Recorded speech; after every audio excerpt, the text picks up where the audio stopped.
Yo, yo, yo, welcome to the show. Being that this is a review of Interview with the Vampire, I thought it would be a bit more atmospheric to put the camera this way and you can see the lights. Anyway, let's get on with it.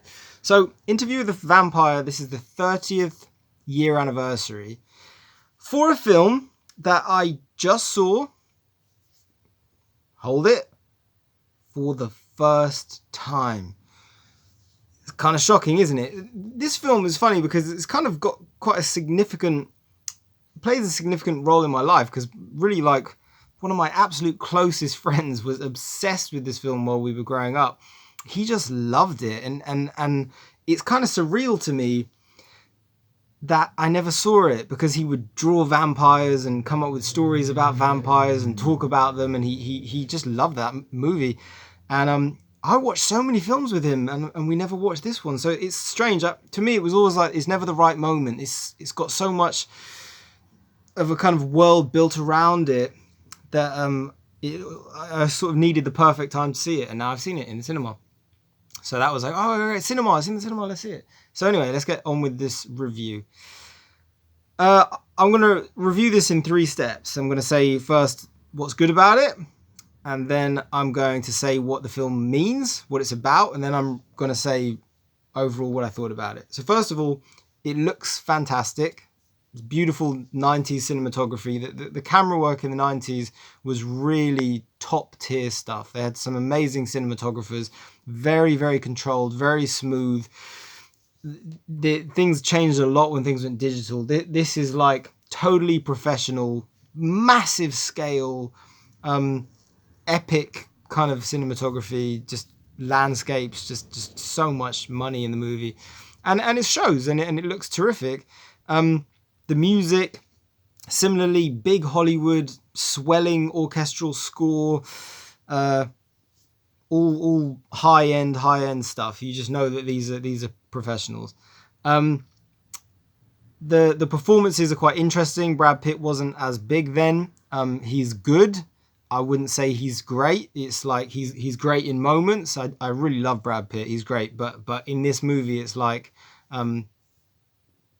very good enough. Very good at times, but could do with a little bit of variation here and there. And Tom Cruise is, I always say he's Tom Cruise. So on some level, it could have been a bit less Tom Cruise because it does sort of feel like he just walked off the set of Top Gun and walked straight into this. And it seems like it could do with a bit more Barry Lyndon almost for especially the beginning of the film. A bit more, because he talks like a kind of 80s American, and that's not entirely accurate. But he's Tom Cruise, of course. If he says yes, he's gonna do it. You hire him, and I love the guy. But this is not a. I wouldn't have said the part was written for him, but it's still always entertaining to see him, always. So what does the film mean? Now, this is pretty interesting, I suppose. So the film was written by a woman, and it was based on a book written by the woman. She wrote the screenplay, and she wrote the novel that the screenplay is based on. And it's pretty clear, right, that the film is a film about a relationship, and it's about growing up, okay? If you look at just separate the vampire thing a bit. Imagine there's no vampires in this at all. The common story of someone growing up is they live in their home, and then they start to become unsettled with their home and their family, and they want to spread their wings and see the world and fly and experience things in life. And so they leave the nest and they go out into the world, and they meet someone, and they have their first, usually highly emotional relationship and all that stuff. And considering the film was written by a woman, you'd be silly to not consider that. And you'd be silly to consider that Brad Pitt, I mean, maybe not silly. Maybe that's harsh to criticize viewers. But imagine, just do me a favor, and imagine that Brad Pitt's character is a woman, okay? If we look at it from that perspective, you've got this woman who's in a bunch of relationships at the beginning of the film, unsatisfied, dissatisfied. Because there's clearly like sort of romantic things, sex and things is happening, very wealthy. And then Brad meets the bad boy, which is Tom Cruise. The bad boy who's carefree, goes from place to place, doesn't really have any money, does whatever he wants, right? And this dark, interesting, alternative lifestyle Brad's character is drawn to. So it's kind of like a love story where it's like the girl falls in love with the bad boy, or falls for, doesn't really fall in love. And then it becomes a very volatile relationship. And then it's almost as if you continue considering that, it's like if Brad's character is like a woman, it's like this couple can't have children, so they adopt a child, okay? And then it's like you have the problem of, well, there are blessings that come with that, but it's quite clear that Tom Cruise's character has decided to adopt the child just to keep the relationship going. It's not that Tom Cruise loves the child, Tom Cruise loves Brad. So we're starting to sound like a homosexual relationship. And there's definitely an element of that. There's homosexual undertones for sure. Someone's car's gone off out there. But anyway, maybe it was a vampire, landed on the bonnet, flew out into the sky, just went up beyond, anyway, whatever. Saw its wing flap. So that's what's happening. We got a kind of relationship happening. And then it's like, okay, actually the child didn't save the relationship. It actually only highlighted further problems with the relationship, which is actually common when it comes to sometimes women will go out with a bad boy. And then when the woman gets pregnant and has a child, she's like, wait, all the things that attracted me to this bad boy, I don't really want all that negativity on the child. I don't want the child turning out that way. It's okay, like, for some reason I'm attracted to the bad boy throwing things around and not cleaning up after himself and getting drunk and getting into fights. But that's no environment for a child. So then they push that away and the relationship ends. And then what happens is the young woman, and I'm still saying it because it's written by a woman, goes off to try and find herself and takes the child with her. Okay, and now that the high volatile first relationship is done and is finished, now I have to go and find myself.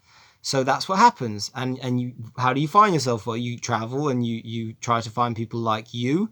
Nowadays people do it on the net a lot, but the natural thing is you go out and you find people like yourself. People, a kind of family of friends in a way. And so that's what happens. And Brad finds these people like himself, vampires, okay? And it's sort of like, oh yeah, this is where I'm home, but actually no.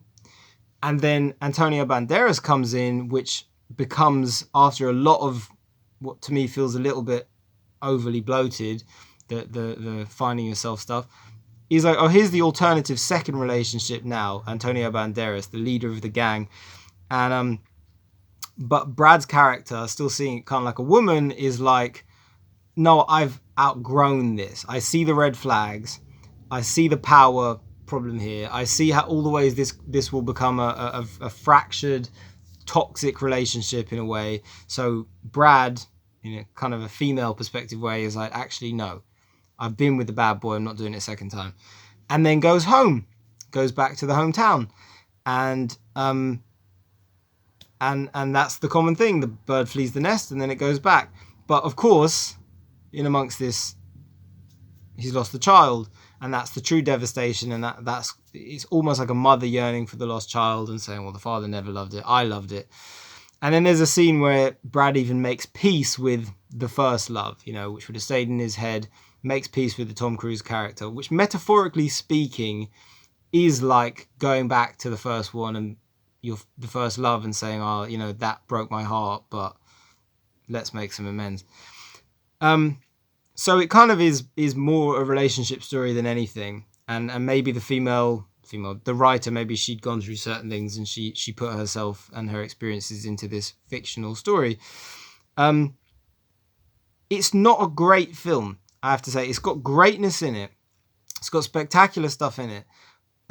But once it gets into that finding yourself midsection of the movie, it really starts to lose pace and it becomes a little bit messy. And my issue with that is Brad is in a kind of vulnerable position, but to me, it should be kind of like a moth to the flame, meaning that the the people that Brad meets, the other vampires, should be so much fun and so exciting that you can't help the allure of being in there, so that the audience would be like, oh, this is so much fun. Wow, look, the exciting vampire world. And therefore we continue enjoying those sequences until it starts to turn on its head and we see the negatives.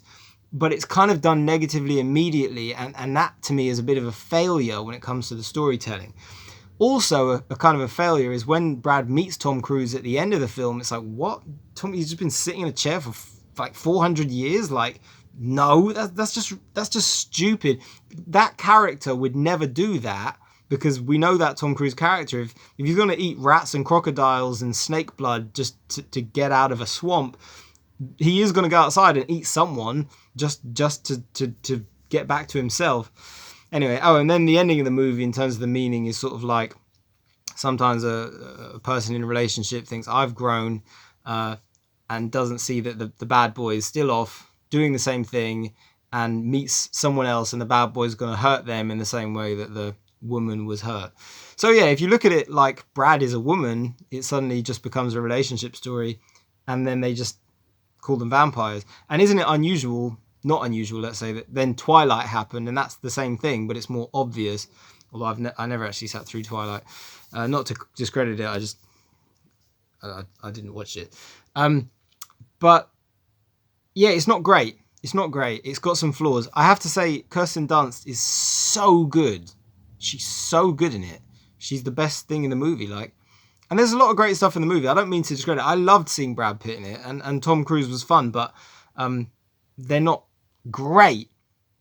But the film is very good. It's just not great, but it is very good. Let down by some overly dramatic vampire performances from the vampires he meets in the Finding Yourself bit. I've got to go. Battery is going. Camera's running out. Hope everyone's well. Subscribe. Bye.